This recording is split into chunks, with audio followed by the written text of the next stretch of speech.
This is a continuation of the normalization lecture in which we have already covered about the various kinds of anomalies that can come up because of data redundancy and the various rules to apply in order to convert a given table structure into first, second, and then third level of normalization. So to sum it all up, this was the initial table structure which we considered, which was in first level of normalization with the composite primary key of project number and employee number. Successively applying the rules of second and third level of normalization, this entire structure was broken down into four smaller tables for holding project information, employee information, job information, and the number of hours that each employee was assigned for a particular project. So now let us try and understand how converting that original structure into third level of normalization actually helps us in getting rid of all the various anomalies that we have already discussed.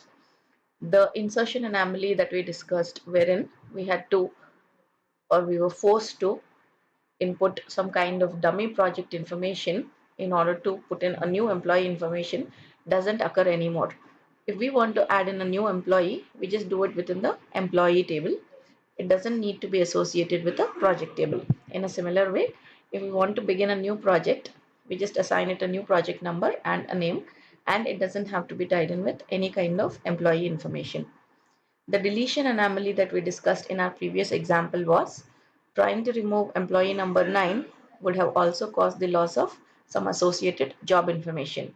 Now we notice that since we have a separate job table which holds the details of every particular job, removing employee number 9 wouldn't in any way hurt this kind of information.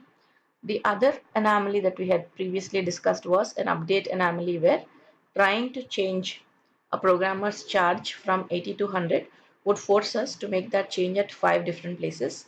Now we notice that since it only occurs one single time within the job table, any update that we have to do, we only have to do it once.